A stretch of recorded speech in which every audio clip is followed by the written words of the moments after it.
Good evening, everyone. Adequate notice of this meeting was provided by sending such notice to the Asbury Park Press, the Middletown Patch, and the Middletown Township Local School District website, and the posting of such notice at the August T. Minor Administrative Offices in each elementary, middle, and secondary school district. Roll call.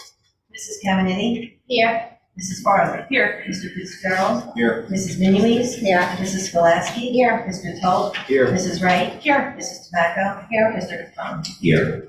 And I need a resolution for executive session to speak about legal case, sale of real comment, bid update, and personnel matters. So moved. All in favor? Aye. Opposed? Abstention? See you in a little while. Thank you.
Students in attendance from 15 different states and 5 different countries.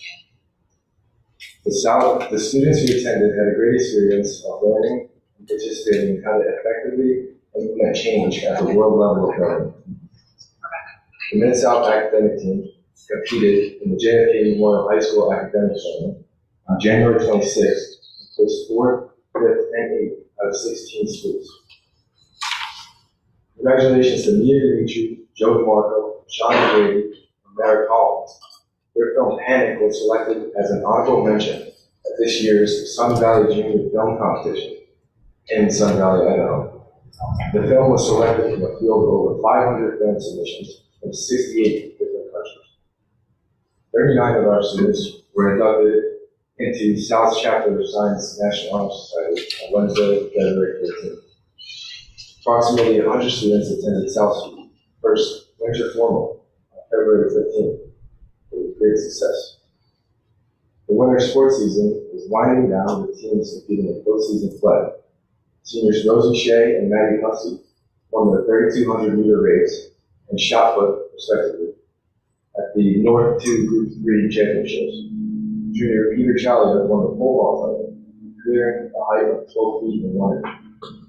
The girls' swim team finished in third place at the short conference championships, winning the 400-meter relay over the lake. The hockey team teamed up with Middletown North to raise over $10,000 for the Infinite Love Kids Fighting Cancer Organization. The three-game fundraiser culminated with a JV game between the two teams, with several children from the organization in attendance, taking part in both the free and curriculum ceremony. South will be hosting its second annual staff student cornhole tournament throughout the month of March. 90 teams of one staff member and one student will be competing for this year's title, as well as representing a charity of their choice. The winning team will present a donation to the charity prior to starting. That's all I have. Thank you, Jake.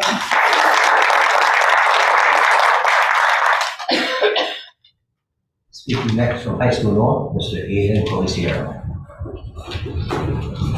Good to see you, Aiden. Good to see you. Let's see if I get this right this time.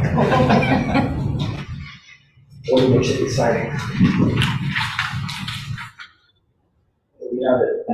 All right. Good evening.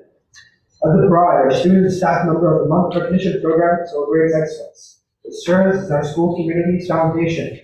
Last month's award recipients include our 9th graders, Giovanni Arcina and Addison Cameron. Our 10th graders, Paige Payne and Nina Browning. Our 11th graders, Ella Oster and Alexa Bonavie. Our 12th graders, Alana Woods and Frank Zeno. And our staff member recipient is Mr. Ballard, our social studies teacher. Interviews were conducted to select students for American Legion Boys State, a highly respected, esteemed, and very selective educational program at Brown University. Here, students become a part of the operation of local, county, and state government. They build upon the already evident leadership skills and discuss ways to further rich communities. Our attendees are Ryan Miller, Trey Gerges, and Ryan Paul.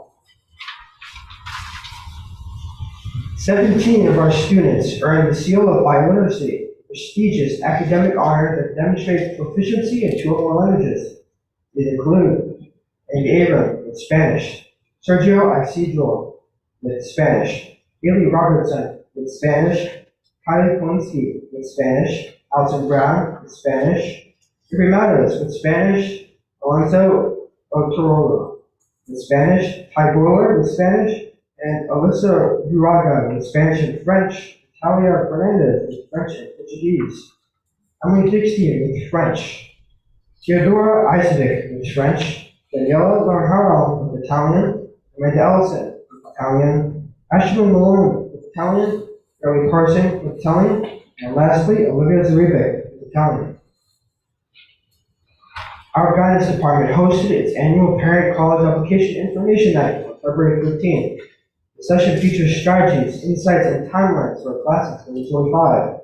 Over 100 family members attended this educational event in our media center. The following students competed at the DECA Marketing Organizational Regional Competition at Keene University on January 4th. Their outstanding performance, coupled with the scores of the DECA 100 question business test, qualified them to represent North, the DECA state competition in Atlantic City from March 4th to the 6th. Here, students will compete with over 2,500 of their peers from across the state for a chance to represent New Jersey at the international competition in April. These students include Andy Abram, Joseph Berenger, Kevin Cordella, Ben Constance, yours truly, Aiden Corbacero, Theodora Isovic, Catherine Kaiser, Elliot Kennedy, Devin Metro, Jake Minson, Leah Minson, William Ruane, Drew Scalisi, and Ella Wright. Our hockey team won the Mayor's Cup, an important community-wide tradition, and are competing in the NJSIAA playoff tonight versus Hunter Dawn Central. Our boys basketball team won the Shore Conference Coaches Cup tournament and will compete in the NJSIAA playoffs at E. Wayne High School this Thursday. At this weekend's District 18 wrestling tournament, 11 North competitors qualified to progress into regions. They are Tyler Odin, Shane Neo, Connor Brown, and Louis Costello finished in third place. Thomas Blewett, Justin Furlong, and Michael Dwyer earned second place finishes. And Jacob Portman, Mike Costelli, Ben Benbrook, and Bradley Kalinsky finished in first place. This marked Kalinsky's third district title over his career. Mr. Morley was also recognized as District 18's Coach of the Year. At the state sectional championships for track, Olivia Penzino placed fourth, and Ashley Rizzo placed sixth in the pole vault, earning medals. Also, Ava Reed won a medal finishing fourth in high jump. Richie Bolton placed sixth in the 55-meter dash, earning a medal. And Aiden Morrow earned a state champion title with gold in shot put.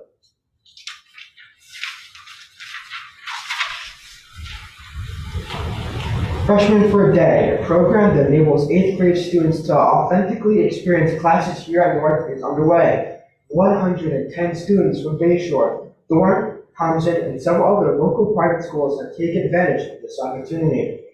Community leaders have been visiting campus to speak with North Civic leaders about positively influencing society through active leadership. So far, these speakers have included Mayor Perry, Commissioner and Director Arnone, Deputy Director Patricia, and Senator O'Scannell. Thank you, and have a good night. Thank you.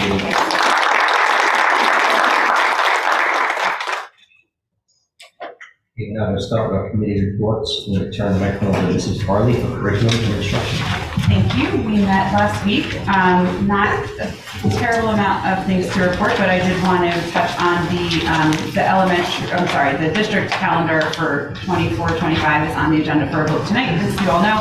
And something I think is pretty exciting that's different about this year's calendar is that there is no longer the week of half days for elementary conferences that used to be in December every year, because the elementary parent-teacher conference structure is being totally revamped for next year in a way that, with collaboration with committee of teachers and administrators and and feedback from parents in the community, trying to put together something that's going to be more beneficial for teachers, parents, and students going forward to make the best use of that time. So that's a really exciting thing that we've been trying to get going, and I'm very happy to see that it's happening for next year.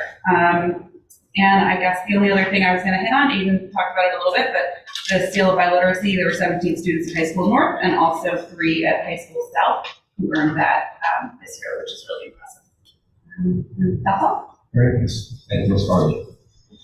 Move on to finance, and I'm going to hand the microphone over to Ms. Doherty. We met on February 16th, talking about 2 major topics. One is on the agenda for this evening, the sale of Fort Monmouth property. We did approve the sale of putting properties up for sale last month. This month we are adding 2 more lots to that, and we are also accepting an informal offer that we received from the County of Monmouth for the purchase of our property in the amount of $2.5 million. The acceptance is only conditional on the approval received from the NJDOE. We are going through that process now, so that is on the agenda this evening. We also had a discussion about the 24-25 budget. Mrs. Alphone and I shared information with the committee regarding some potential budget strategies for next year. We are continuing our discussions. We also talked about ways to offset. We are facing some challenges, so we talked about some ways to offset those. We do have to have a tentative budget submitted to the county by March 20th. I have one note that's actually not something we talked about in committee because we got the information after that, but I just want to also report that the district received notification of award of 23-24 stabilization aid. We did apply for that back in September. And being a district that's losing money under the S2 legislation, we had the opportunity to apply for some restoration of funds. We were awarded $112,184, which is the net amount of our state aid reduction for this year after they did a reduction, they refunded some of the money last year, and we received the rest of it back. So essentially, we were made whole for our reduction in aid for the current year. So we got that notification. And that's it. Thank you. I'm going to spin back to Mr. Tulp on student services for a second. Sorry, I think Eric. No problem, thank you. Yes, we also, special services met last week as well. We talked about a number of things that relate to some of the higher level structural things we're working on to try to improve social opportunities for special ed students. First thing I'll point out, and extracurricular activities as well. Unified Cheer Program, the special ed committee talked about how the coach for that program, the people involved are working hard at coming up with a plan to expand that into next year, where it isn't just isolated to the unified sporting event, but an opportunity for them to rotate in at all sorts of sporting events starting in the fall, including football games. So I'm excited to hear that. On that note, I'll just point out the Unified Cheer event was snowed out last week. That was going to be their last game, I think, and it got canceled, but it is being made up this Thursday at South at 5 p.m. So I encourage people to check that out. Also, something just very exciting to hear about.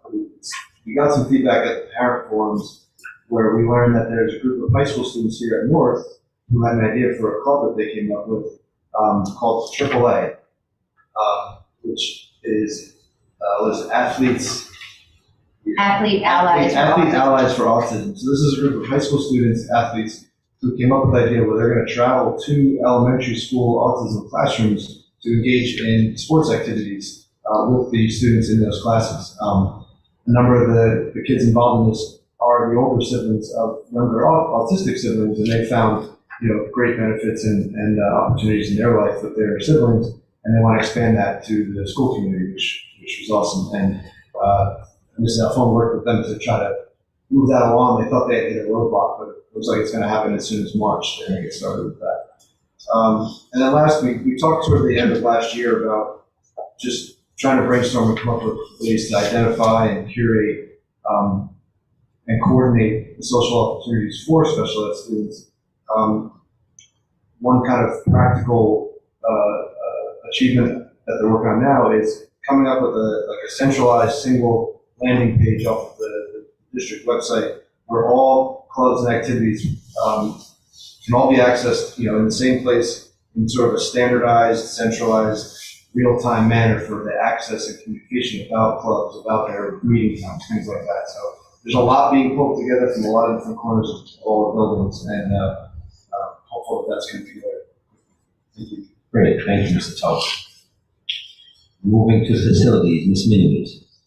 Ms. Gallagher's going to report out on that. Ms. Garden.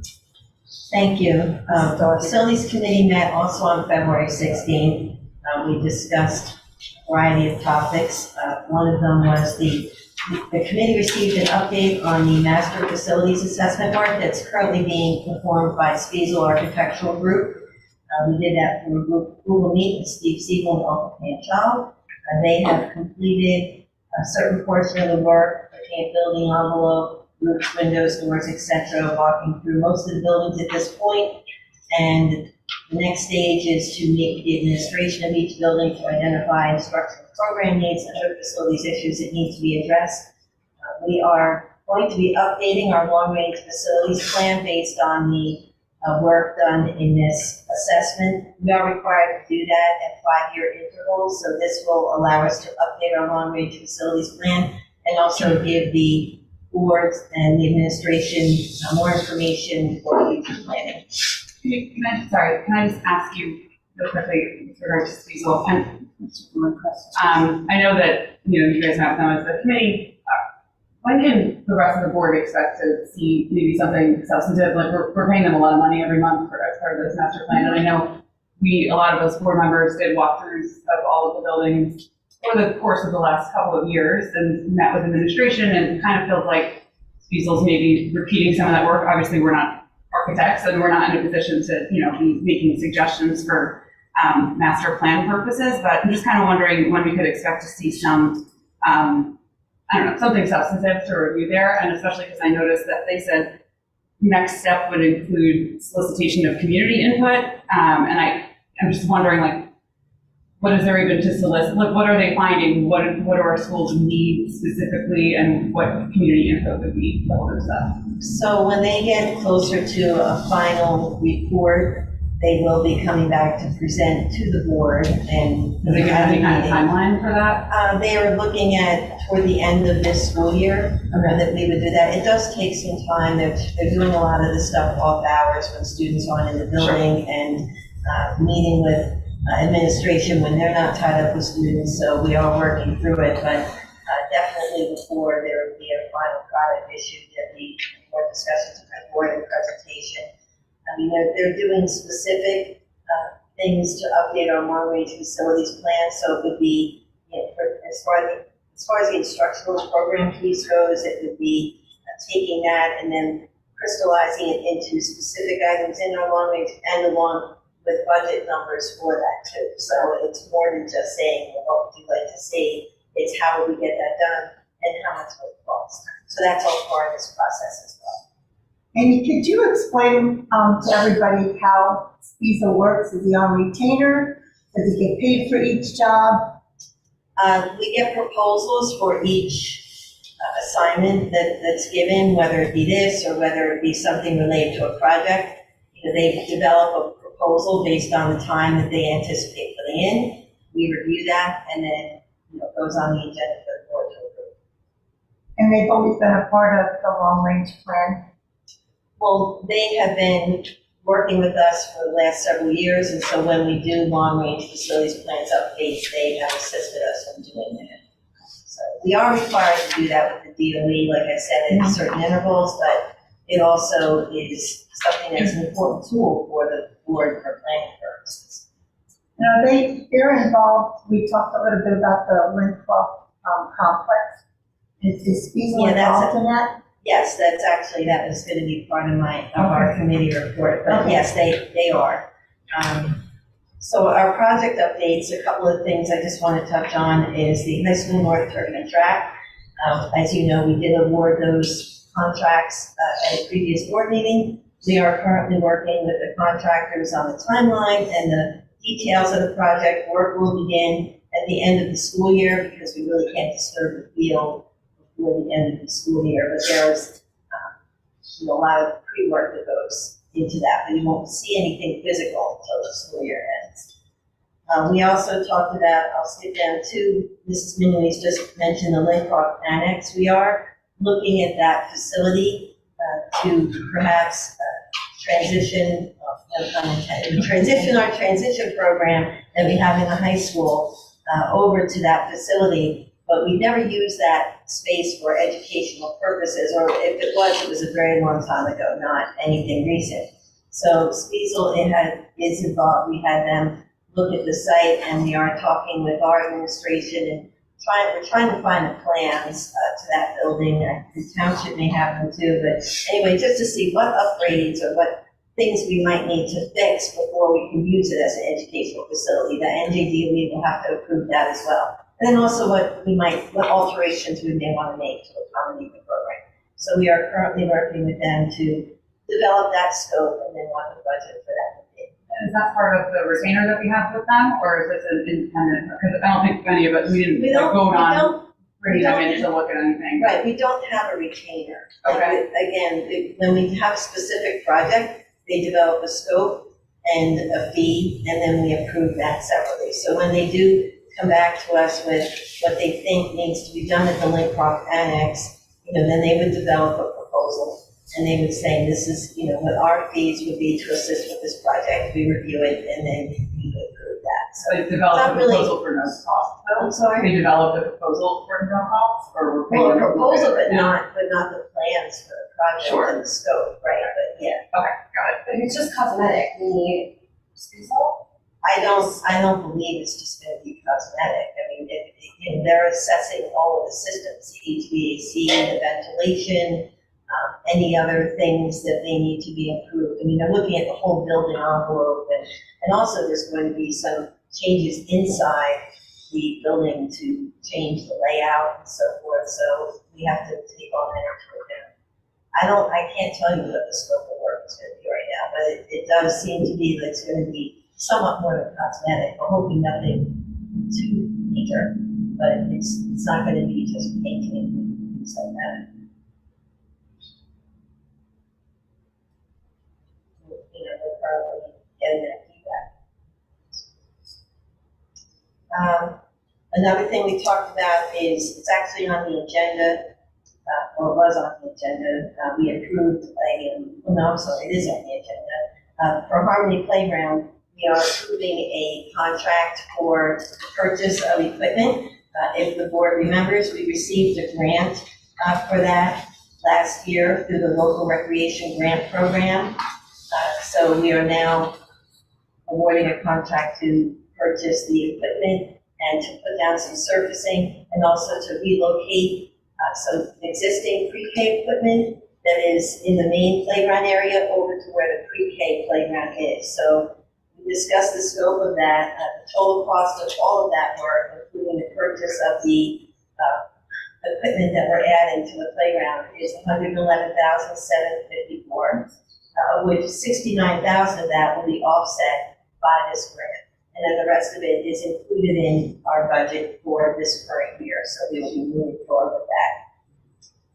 Related to that, you know, after the committee meeting, we did talk about amongst the administrative team and in conjunction with River Plaza PTA, they've been raising some funds and are continuing to raise some funds to work on their playground, and they were interested in having the district apply for grant funds to help supplement their efforts. There is some equipment there that needs replacement. We're getting to the point with some of their equipment where we can't get replacement parts. So we are putting together an application with the local recreation program grant for this year. And there is a resolution on the agenda for the board to approve for our submission for that grant, which is due next week. So we will apply for that. You know, we did explain to them it is a competitive grant. Last year we applied for $100,000 for Harmony. We received $69,000. So we don't know if it'll be awarded or how much it will be when we put forward your best efforts, and we'll give it a try. But we are sort of expediting that for them because it just kind of came to light from our end that they were interested in moving forward with that project, and we're going to assist them get that application in and see if we can get some more funds to help that. Can I just ask about that? I'm a little concerned that this grant is out there and we never applied for it. And reading the email that I got this morning, I was a little really taken back by how they say the conditions of that playground equipment is. If I read it right, Gary, it said something about plywood being around one of the playground equipment. To me, that's not acceptable. We had to have known about this ahead of time. It never came up in facilities.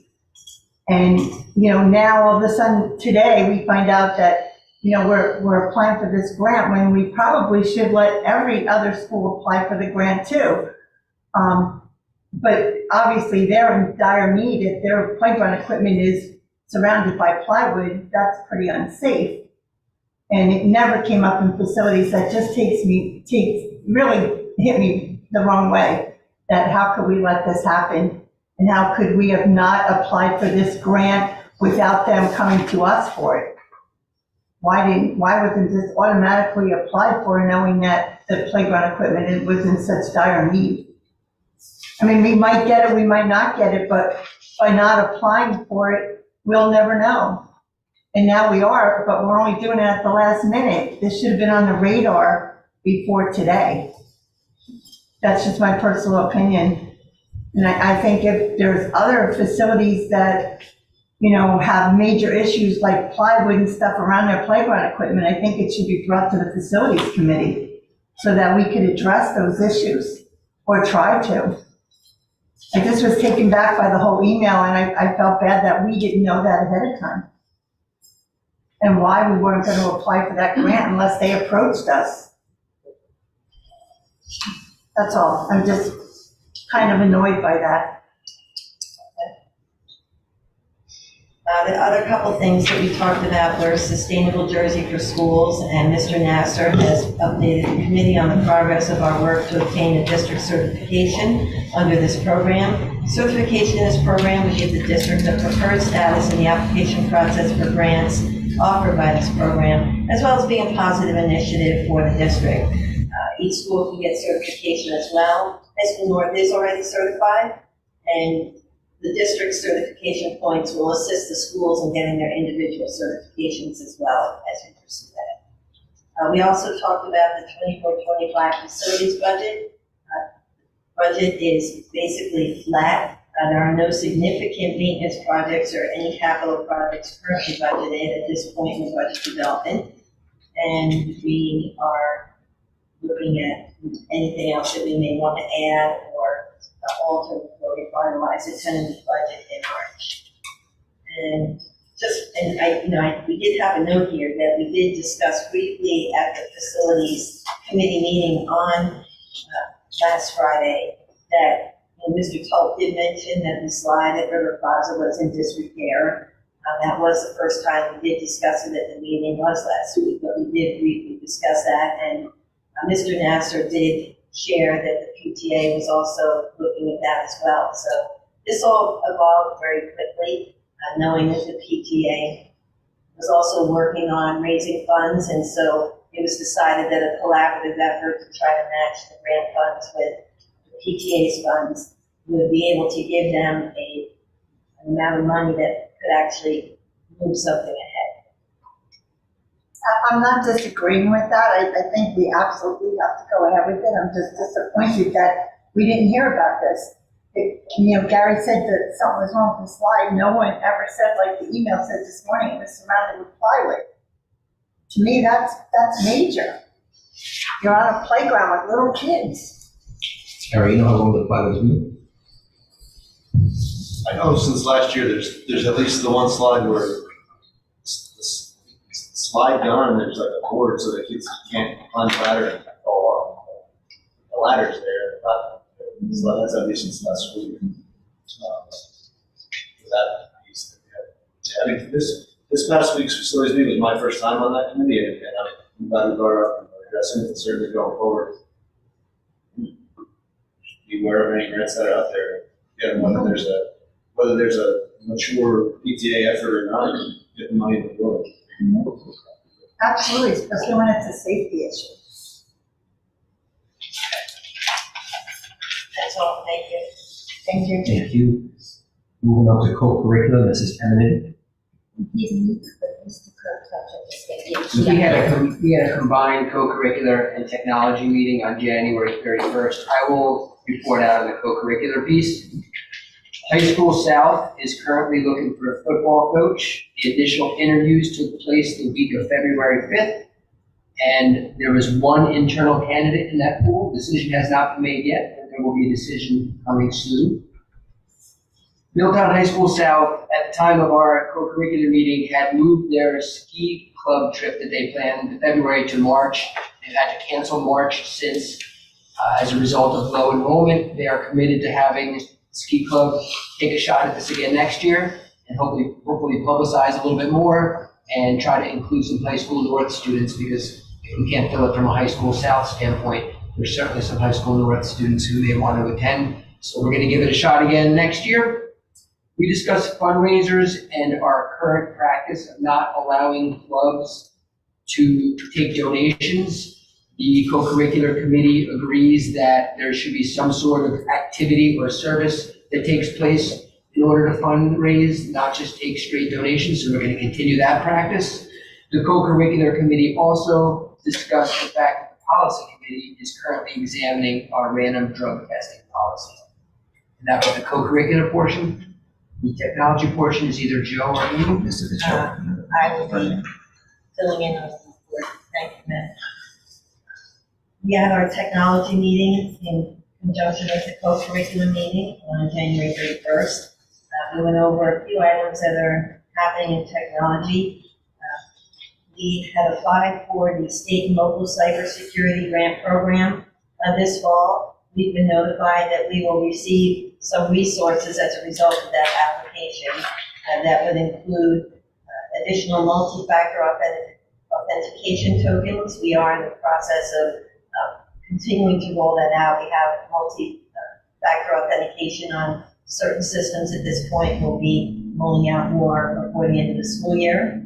Gives us access to cyber training for IT staff, security awareness training for all employees, and other resources related to cybersecurity. So we were happy for that. We are continuing to add to our cybersecurity environment, continually adding tools to improve our position. Again, we're continuing our rollout of multi-factor authentication. We have implemented malicious domain blocking and reporting, and we also are looking at or implementing email security protocols to block the threat of domain spoofing. So that's things that we have our technology department focused on. We have rolled out turnstile kiosks in each of our secondary schools to allow students to check in and out throughout the building using their ID card or their name. So that provides real-time student location tracking and attendance throughout the day. We are also still developing the 24-25 technology budget. Our biggest drivers, of course, are device replacement and infrastructure improvements. We're looking to add or replace some servers that support our camera system throughout the district. So we are looking to see how much we can allocate for within the budget to work for those main drivers. And that's it. Great.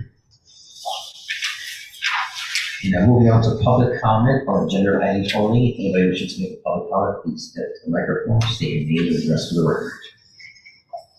Seeing no one come to the microphone, I'm going to close that public comment portion and move on to proclamation. Read Across America Day.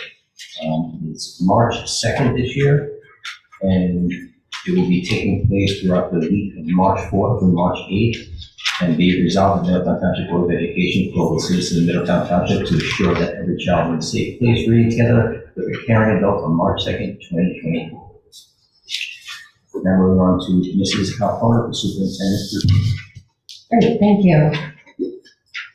So I'll start out with just thanking the school community for their cooperation on our 2 weather-related emergency days. I was very happy when it snowed Friday into Saturday in the last snowstorm. It made life a lot easier. But I just wanted to make everyone aware, these are not decisions that we take lightly, certainly. And while we're trying to vet out what the best options are, we are in constant communication with township officials as well, who are really our boots on the ground with giving us indications of road conditions and, how the Department of Public Works and the Office of Emergency Management can keep up with the plowing efforts. So that is all very fluid.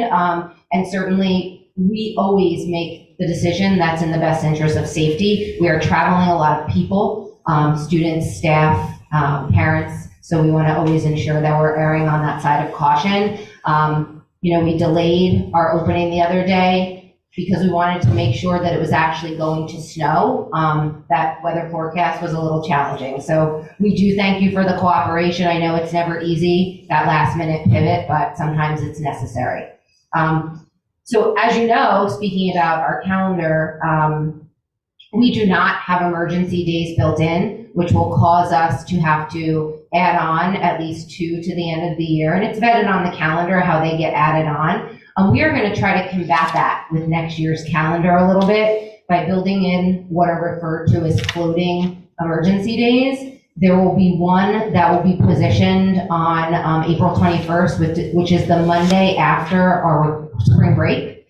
The second one will be positioned on May 23rd, which is the Friday of Memorial Day weekend. If we do not have an emergency weather-related closing, those would become days off within the calendar. If we do have one weather-related closing, then the April 21st would be the date where we would be in session. It will be a full day. And then if we have a second weather-related closing like this year, our second day would be that May 23rd. That Friday, we would be in session, but it would be an early release day. That will give us at least a chance for our end of the year to not be a moving target. If we get more than 2, then we're gonna proceed to tack on to the end of the year. But, you know, as we all know, the last few years, we haven't had too much snow. This has been an anomaly year for us. So I think we'll be safe with the 2 in most cases. So that will be part of the calendar that's being voted on this evening. We will not reset this year's calendar with those additional days to the end until we get out of March. So we want to make sure we're in the clear before we approve something, and that will also solidify when our graduation dates will be. That's another challenge with not having built-in days, is graduation becomes a factor, and we do appreciate the fact that families like to plan that because they have people coming, and you know it's better to have at least a shot at a static date. The other thing that Mrs. Farley mentioned, which I just also wanted to mention, is the elimination of the early release days for elementary school in December. That definitely came as a product of our parent survey that we conducted related to elementary parent-teacher conferences.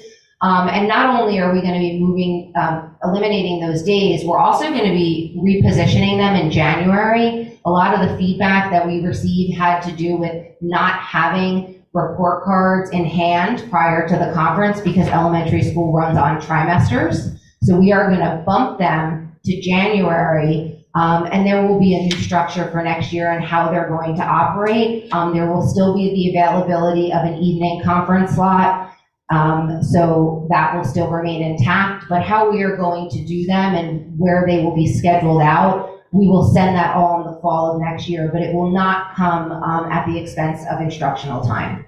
We also were able to, through that feedback and the new structure, extend the time frame that we give to conferences, particularly in our 4th and 5th grade departmentalized setting.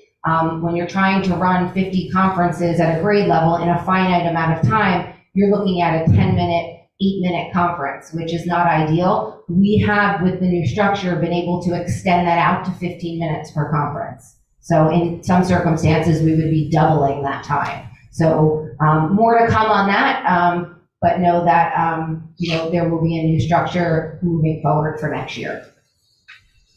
Our students just took our winter benchmark assessment in iReady for grades K through 8. We take that 3 times a year, fall, winter, spring. The fall is really a baseline or a level setting, and our winter is where we really start to analyze data for growth, which is the data that, the administration and our teaching staff really like to see because it really demonstrates all the fruits of their labor and all the hard work that our students have been putting in.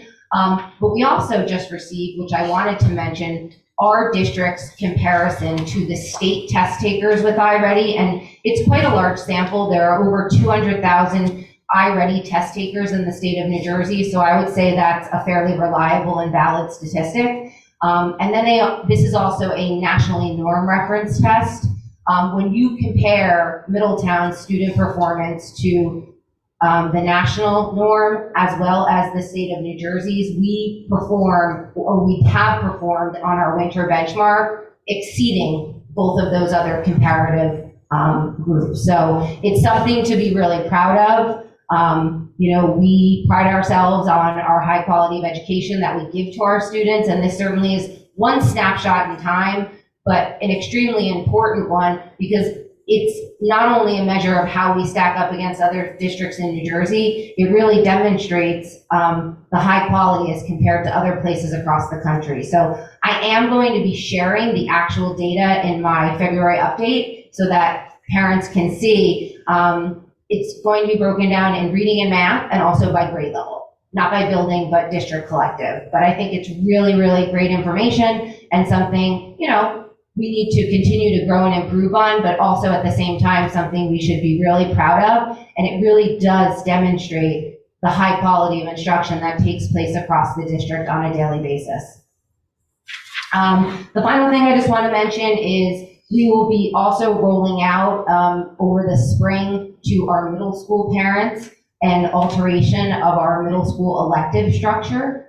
We're just tweaking some of the courses that exist there to give our students 2 things, more choice and more ability to be immersed in the arts if they so choose. So standards at the middle school level are grade banded, which means you have 6th through 8th grade to complete them for our fine and performing arts. So we felt it was really important to redesign some of the electives so that students, if they wish to stay in an instrumental or an art or a vocal music track for more than the prescribed years to meet the requirements, that they could. So we're going to move to that model in the middle school. Our courses will also be semesters versus marking period driven. So that way they can have sustained time within the courses that they're electing to participate in.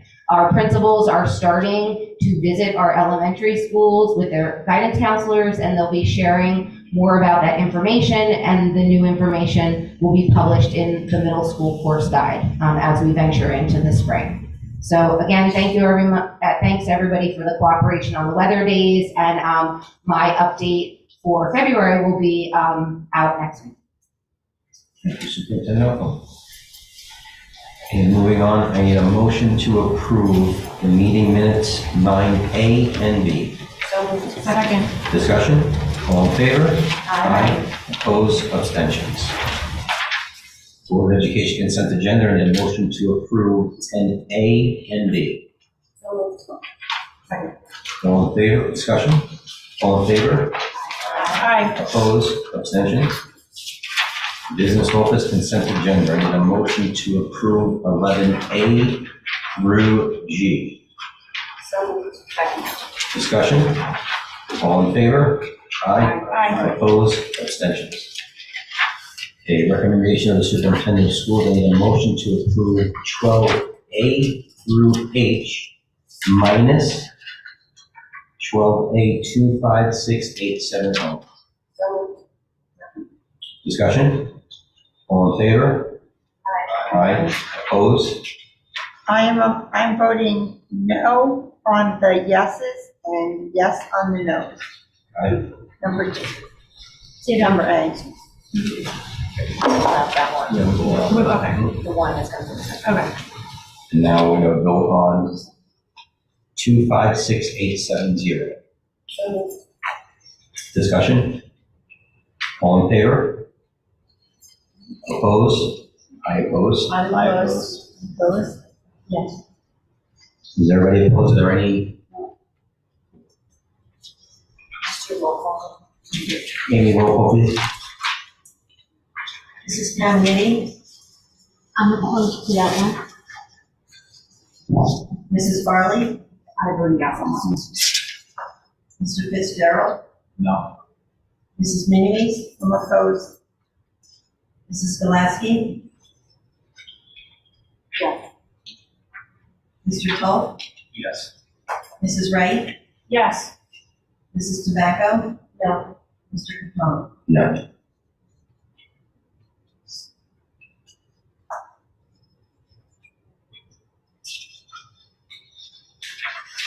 Good, moving forward now to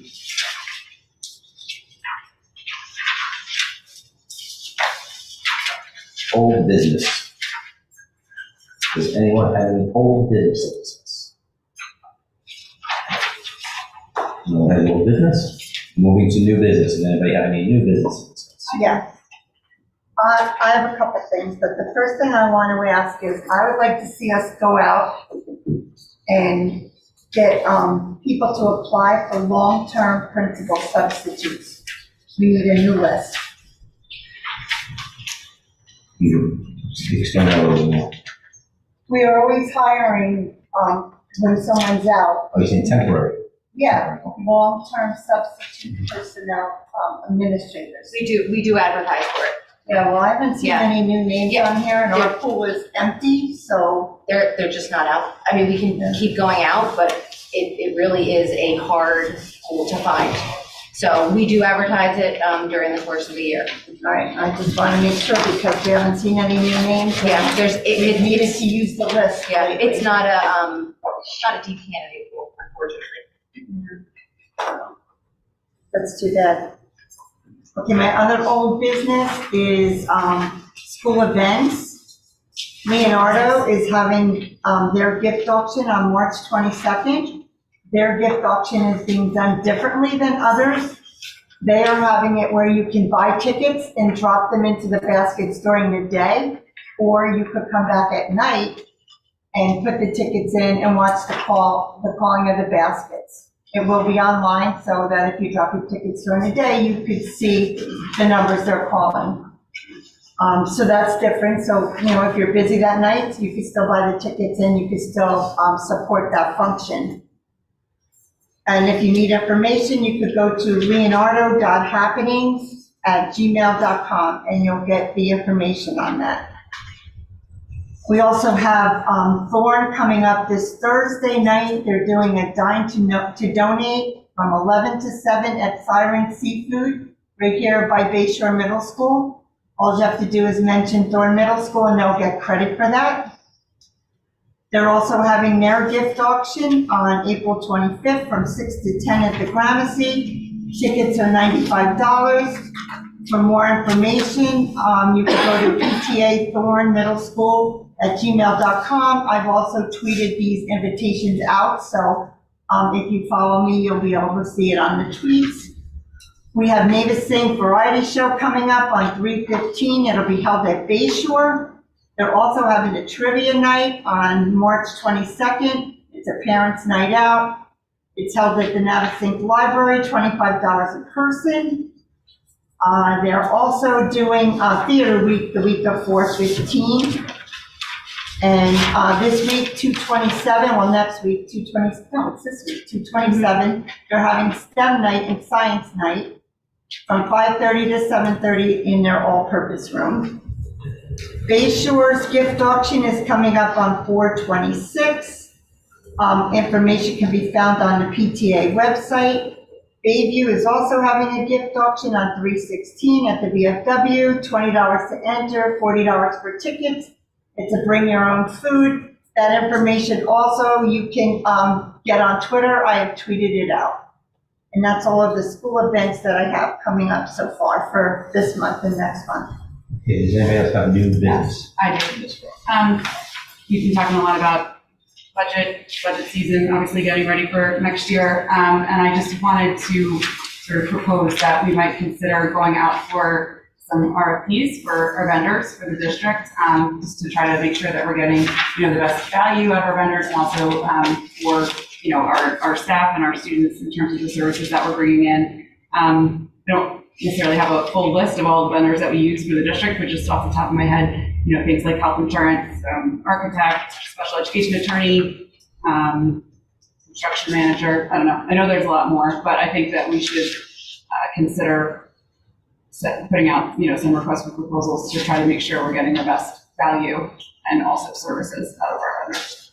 I do think you have alluded to that statement. I think that during budget season, it's the prudent thing for us to do as a governing body, to go out for fiduciary responsibility to make sure we're getting the best services. Does anybody have any opposition to that? Oh, no. Joe? Yeah. Kate, just one more, what you said again, the health insurance? Health insurance, architect, special ed attorney, construction manager, engineer. Yeah. You can put them out, Amy, right, for RFP? You don't need to go. I don't need to go, and I'll discuss with South Lawn and committees too. I mean, just so you know, we don't currently have a construction manager. We don't have an engineer of record.